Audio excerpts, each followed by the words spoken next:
بلے شاہ، بابا فرید، ابھی بھی لوگ، لاکھوں لوگ ان کو جاتے ہیں سلام پیش کرنے کے لیے. تو کیا وجہ تھی؟ کیونکہ وہ انسانیت کے لیے آئے تھے. ان کی ساری، کوئی اپنی ذات کے لیے نہیں آئے تھے، ان کی ساری زندگی انسانیت کی زندگی بہتر کرنے کے لیے آئے تھے. تو اسی طرح جو بادشاہ بھی کوئی آیا دنیا میں کسی ملک میں، تو کس نے، قوم نے کون سے لیڈر کی یا بادشاہ کی عزت کی؟ ہم کیوں قائد اعظم کی عزت کرتے ہیں جب تک پاکستان رہے گا قائد اعظم کی؟ کیونکہ قائد اعظم نے ذات کے لیے پالیٹکس نہیں کر رہے تھے. سب کو پتا ہے کہ قائد اعظم مخلص تھے پاکستان کے لیے، وہ صرف پاکستان کے لیے کھڑے تھے. تو اس لیے آج بھی ہم، اور ہمیشہ جب تک پاکستان رہے گا، تو قائد اعظم کو رسپیکٹ سے ان کا نام لیا جائے گا. جس طرح نیلسن منڈیلا ساؤتھ افریقہ میں 27 سال جیل میں گزار کے سب کو معاف کر دیا، کیونکہ اس کا اپنے سے ذات سے بڑا کاز تھا. تو اس لیے اکرام، جو آپ کی رائٹنگ، وہ میں اس لیے اپریشیٹ کرتا تھا، ہمیشہ کرتا ہوں، کیونکہ آپ ایک اپنی دیانتداری سے کہ کیسے ملک بہتر ہو سکتا ہے آپ لکھتے تھے. لوگ آپ سے ایگری کریں یا نہ کریں وہ مختلف چیز ہے، لیکن پیٹریوٹزم، ایک بیچ میں ملک سے جو پیار تھا وہ سامنے آتا ہے. دوسری چیز کہ یہ بھی میرا کرکٹ سے ایک، میں نے اپنے کرکٹ ایکسپیرئنس میں چیز دیکھی کہ 2 ٹائپ کھلاڑی ہوتے تھے. ایک کھلاڑی جب گراؤنڈ پہ قدم رکھتا تھا تو اس کی ساری ذہن میں سوچ یہ ہوتی تھی کہ میں اگر ہار گیا تو کیا ہوگا، کہ اگر میں میچ جیتا نہ تو کیا ہوگا، کتنی مجھے ذلت ملے گی، مجھے مذاق اڑے گا، میرا یہ ہوگا. تو ان کی ساری جو مائنڈ سیٹ ہوتا تھا وہ ہار کے خوف سے سارے فیصلے کرتا تھا. اور دوسرا جو کہ چیمپئن بنتا تھا کھلاڑی، وہ ہمیشہ یہ سوچتا تھا کہ میں اگر جیت گیا تو کیا ہوگا. یہ 2 ڈفرنٹ مائنڈ سیٹس ہیں. ایک ہے رومانٹک، ایک ہے جو آئیڈیلزم، رومانٹسزم. دنیا میں کسی نے بھی بڑے کام کیے ہیں تو وہ ہمیشہ آئیڈیلسٹک ہوتا ہے. وہ بڑی بڑی خواب دیکھتا ہے، وہ پکچر کرتا ہے جیت کیا ہوگی، اور پھر وہ باقیوں سے بڑا سوچتا ہے. اور دوسرا ہوتا ہے پیسمسٹ، جو کہ ہمیشہ، جس کو کہتے ہیں ریئلسٹ، ریشنلسٹ. وہ ہمیشہ اپنا سوچتا رہتا ہے کہ A=B، یعنی کہ میں اگر یہ ہو گیا تو کیا ہوگا، یعنی جو عقل کا غلام ہوتا ہے. میں مثال ہمیشہ دیتا ہوں ایڈمنڈ ہلری کی، کہ جب اس نے فیصلہ کیا ماؤنٹ ایوریسٹ پہ چڑھنے کا، تو اس سے پہلے جتنے بھی لوگوں نے کوشش کی تھی یا وہ مر گئے تھے اور یا وہ فیل ہو گئے تھے. تو ریشنلزم تو کہتی تھی کہ یا آپ مر جاؤ گے یا فیل ہو جاؤ گے، کیونکہ وہ ڈیٹا تو یہی کہتا تھا. تو یہ ایک رومانٹسزم ہوتی ہے، ایک آئیڈیلزم ہوتی ہے کہ نہیں، جدھر باقی فیل ہو گئے میں کامیاب ہوں گا.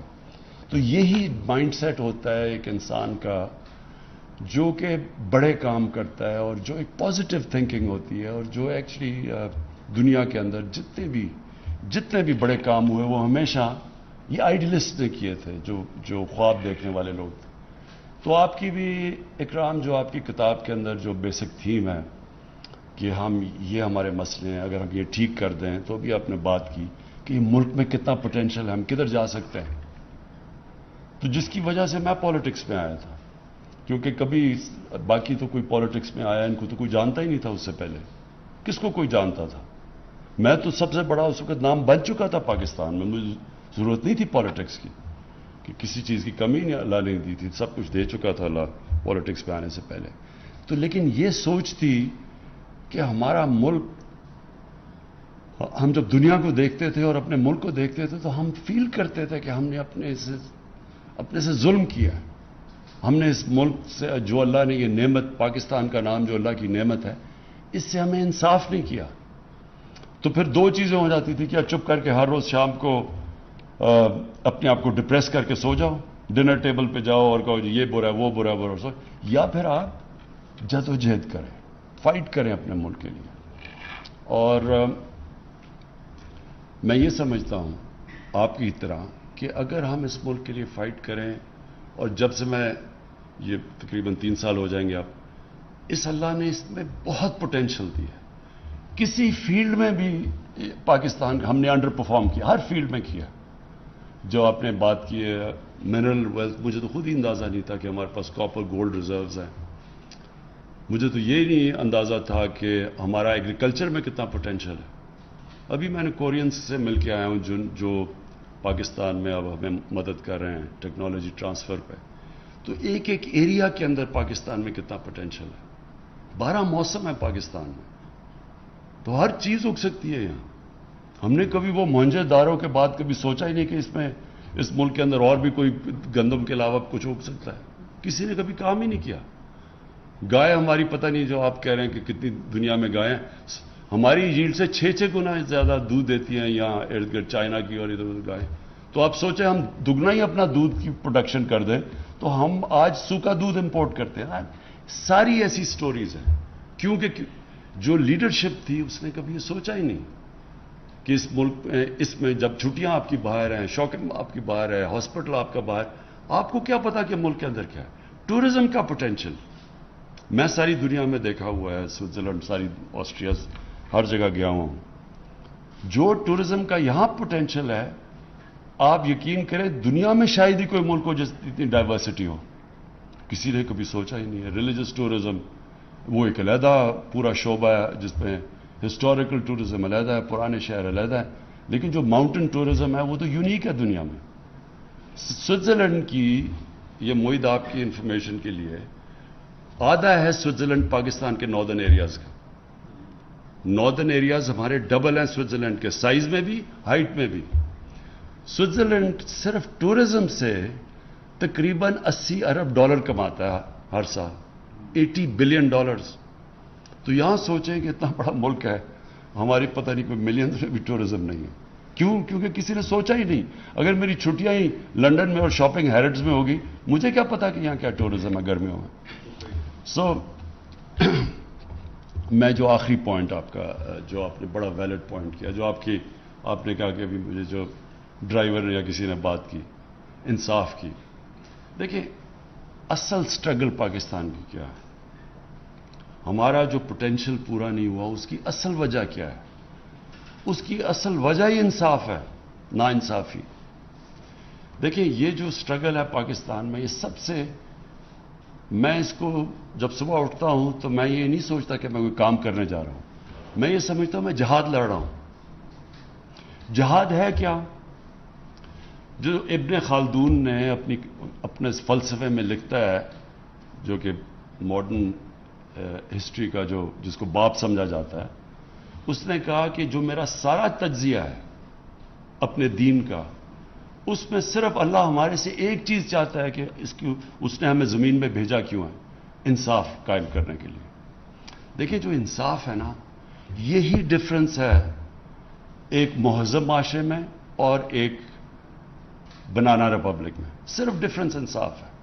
اور انصاف کا مطلب وہ بڑا کلیئرلی 2 حدیث میں نبی صلی اللہ علیہ وسلم نے کلیئر کر دیا. بڑی قومیں تمہارے سے پہلے تباہ ہوئی جدھر طاقتور کے لیے قانون اور کمزور کے لیے دوسرا، یعنی جدھر ناانصافی. اور میری اگر بیٹی بھی جرم کرے گی تو اس کو سزا ملے گی. تو کوئی قانون سے اوپر نہیں ہے. ساری جنگ ہمارے 3 سال میں کیا چل رہی ہے کہ ایک پریولیج کلاس کہتی ہے کہ باقیوں کو آپ جیل میں ڈال دیں لیکن ہم جو مرضی کریں، ہم قانون کے نیچے نہیں ہیں، اور اگر آپ ہمیں ہاتھ لائیں گے ہم آپ کی گورنمنٹ گرا دیں گے. یہ بیسک ہے سارا. تو یہ ہے سٹرگل پاکستان کی. جب تک جو بھی معاشرہ یہ سٹرگل جیتتا ہے وہ اوپر چلا جاتا ہے. وسائل کی وجہ سے آپ کبھی بھی امیر ملک نہیں بنتے. نہیں تو سوئٹزرلینڈ تو غریب ترین ملک ہوتا، وہاں تو کوئی وسائل ہی نہیں ہے. لیکن امیر ملک بنتا تب ہے جس کے اندر رول آف لا ہوتا ہے، قانون کی حکمرانی ہوتی ہے، طاقت کی حکمرانی نہیں ہوتی. طاقت کی حکمرانی جنگل کا قانون ہے، مائٹ از رائٹ. انسانی معاشرہ بنتا ہی انسانی معاشرہ تب ہے جب اس کے اندر رول آف لا ہوتا ہے. یہ جو رول آف لا ہے، اس کے لیے ایک معاشرے کے اندر اس میں مورل ویلیوز اور مورل سٹینڈرڈز اور مورل اتھارٹی چاہیے، نہیں تو آپ انصاف نہیں کر سکتے. ساؤتھ افریقہ کے اندر انہوں نے ان کے ایکس پریزیڈنٹ زوما کو انہوں نے کرپشن کے اوپر بڑی مشکلوں سے اس کے لیے کچھ اس کو بلانے کی کوشش کی تو لوگ سڑکوں پہ اس نے لوگ سڑکوں پہ نکالے، شور مچ گیا. اب وہ سارا بیک ٹریک کر رہے ہیں کہ کسی طرح آپ ہم اسے بچا لیں، کیونکہ یہ قانون کے اوپر ہے. آپ کبھی بھی کسی اسکینڈینیوین ملک میں اس چیز کا نہیں سنیں گے. جب وہ آئس لینڈ یا چدربیدا یا فن لینڈ یا آئس لینڈ، جب ان کے پرائم منسٹر کا نام آیا پیناما میں، سارے لوگ اس کے گھر کے پاس پہنچ کے اس کو ریزائن کرنا پڑا. یہ صرف اور صرف جن معاشروں کے اندر قانون نہیں ہوتا، انصاف نہیں ہوتا، ادھر یہ لوگ ایک پریویلیج کلاس آ جاتی ہے. اور یہ جو آپ نے اگلی بات کی، یہ جب ایک پریویلیج کلاس آ جاتی ہے آپ اس کو ہاتھ نہیں لگا سکتے تو وہ ملک کو تباہ کر دیتی ہے. کبھی بھی پٹواری، غریب، تھانے دار یہ چوری کریں گے، یہ ملک کو تباہ نہیں کرتے، کیونکہ یہ ان کے سوئس بینک اکاؤنٹس نہیں ہوتے یا ان کے میفیئر میں بڑے فلیٹس نہیں ہوتے. تباہ جو ملک میں کرتا ہے، جو آپ کی رولنگ ایلیٹ جب چوری شروع کرتی ہے، وہ پھر ملک تباہ ہو جاتا ہے. اور اس کی فیکٹ آئی پینل جو یونائٹڈ نیشنز کے سیکرٹری جنرل نے جو اپنے نیچے پینل بنائی ہے اور اس میں بتایا کہ یہ امیر غریب ملکوں میں فاصلے بڑھتے جا رہے ہیں، تو انہوں نے ایکچولی سال کی پوری رپورٹ کیا انہوں نے کہا کہ غریب ملکوں سے ہر سال 1000 ارب ڈالر چوری ہو کے امیر ملکوں میں چلا جاتا ہے، منی لانڈرنگ ہو کے، اور آف شور اکاؤنٹس میں چلا جاتا ہے. تو یہ کوئی غریب لوگ تو نہیں کر رہے ہوتے، یہ ساری رولنگ ایلیٹ ملک سے پیسہ چوری کر کے باہر لے کے جاتی. کیوں کرنا پڑتا ہے؟ اگر میں اربوں روپیہ چوری کروں گا کسی ڈیل میں تو میں بستر کے نیچے نہیں پیسہ چھپا سکتا، لہٰذا مجھے باہر بھیجنا پڑتا ہے. اور تو میں دگنا نقصان کرتا ہوں. پہلے میں چوری میں نقصان کرتا ہوں، پھر جب اس کو ڈالر میں کنورٹ کر کے باہر بھیجتا ہوں اس سے بھی بڑا نقصان کرتا ہوں، کیونکہ ملک میں افیکٹ ہوتا ہے آپ کی کرنسی.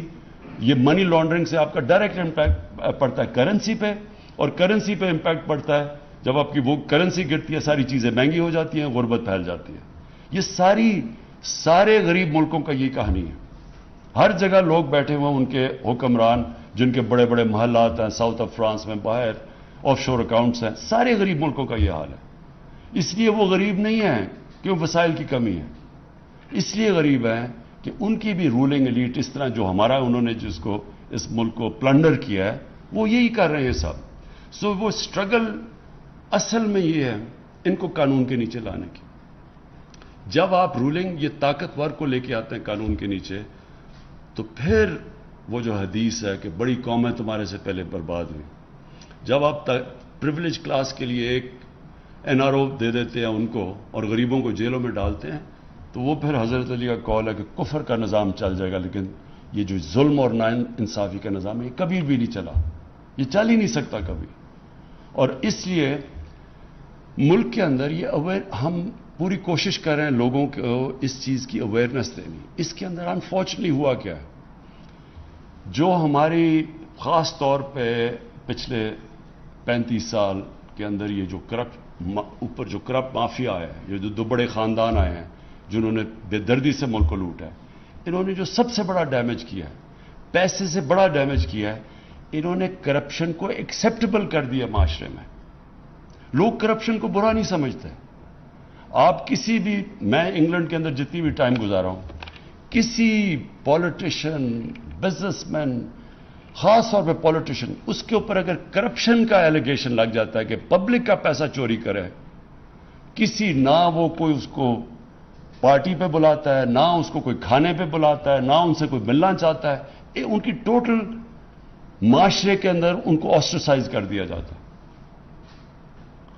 اگر آپ بدقسمتی سے اگر وہ ٹی وی پہ چلے جائیں تو ان سے وہ حال ہوتا ہے جو اسحاق ڈار کا ہوا تھا ہارٹ ٹاک کے اندر. کوئی بخشتا نہیں ہے ان کو، پبلک کی پیسے کی چوری کی کوئی معافی نہیں ہے وہاں. تو معاشرہ لڑتا ہے اس سے. ہمارا انہوں نے ظلم یہ کیا ہے کہ 35 سالوں میں آہستہ آہستہ لوگ ایکسیپٹ کر بیٹھے ہیں کہ ہاں جی کھاتا ہے تو لگاتا بھی ہے. اس طرح کی فولش چیزیں کر دیتے ہیں کہ اچھا جی ایک زرداری سب پہ بھاری. وہ پیسے چوری کیے ہوئے ملک کے تو ایکسیپٹ کر، جب یہ ایکچولی سب سے بڑی کینسر ہے کہ جب معاشرے کے اندر آپ جرم کو ایکسیپٹ کر جائیں، آپ اس کو برا نہ سمجھیں. مولانا رومی کی سیئنگ ہے کہ ان سے پوچھا قوم کیسے مرتی ہے، مولانا رومی نے کہا جب وہ اچھے اور برے کی تمیز ختم کرتی ہے قوم مر جاتی ہے. تو مورل کولیپس پہلے آتا ہے